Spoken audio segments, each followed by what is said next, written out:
Hey there, it's Kevin here, and today I will be reviewing the book The Hunger Games. The Hunger Game has action, suspense, surviving in the wilderness, mixed in with a little bit of violence. That seems pretty good for me. Now I will be talking about how you get entered into the Hunger Games. Well, first of all, your name has to be chosen out of a glass bowl in Reaping Day, which takes place in the county square. For Katniss Everdeen, she has to go to District 12's county square because that is what district she is in. For example, on the day of the reaping, Katniss Everdeen's name did not get chosen. Instead, her little sister's Prim's name got chosen. She only has one slip in it, but it's still a chance. Katniss was so devastated that she actually volunteered for Prim. This is very rare. Actually, this is the first time that ever happened in District 12. That has to say something. So it starts at age 12. At age 12, you're qualified for being able to enter the Hunger Games. Well, actually, you're forced to enter. At 12, you have one slip. 13, you have two slips. So on until 18, where you have the most slips. But there's a catch. If your family's running low on supplies, you can always enter one extra slip for a year's supply of oil and grain.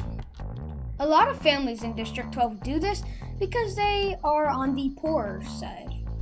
Now I will be talking about the main characters and their character traits. The main character's name is Katniss Everdeen. I believe that one of Katniss's traits is bold or brave. One example of this is when she was in a dilemma. She was in a tree, there was a tracker nest right above her. The tracker is a really dangerous type of wasp, specially designed and genetically formed by the Capitol during the War of District 13 against the Capitol.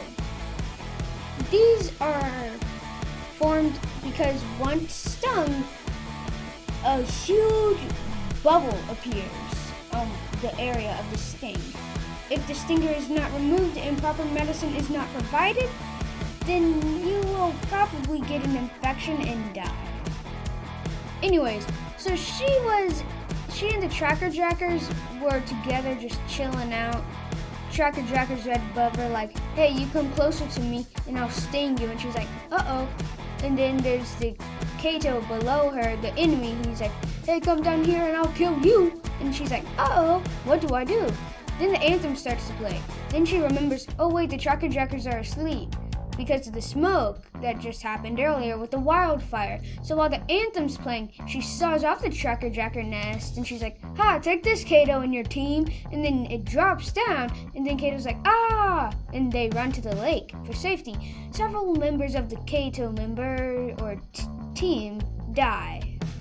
And now Katniss is like, ha ha, take that. Wait, one of the girls who's dead had to blow an arrow. That's my specialty. Let me go get that. Oh wait, I got stung 3 times. Oh shoot. And then, so now I go down, get the bow, and now I must retreat to safety. That is one example of how Katniss was bold.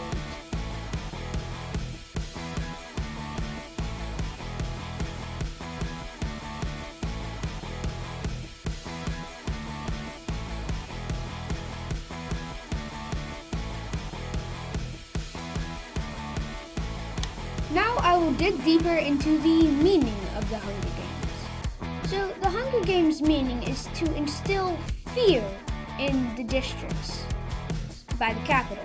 So the Capitol has its own little nation. It rules all the districts, but the reason why the districts don't fight back is because of the Hunger Games.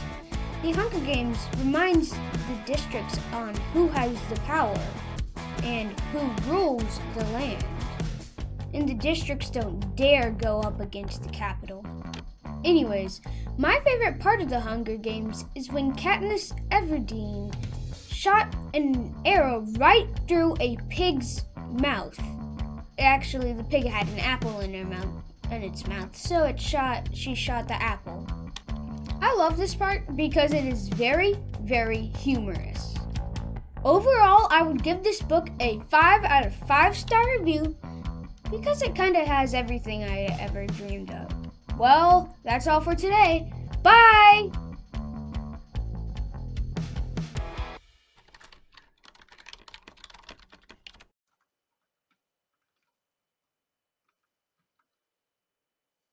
Oh shoot, I'm still recording.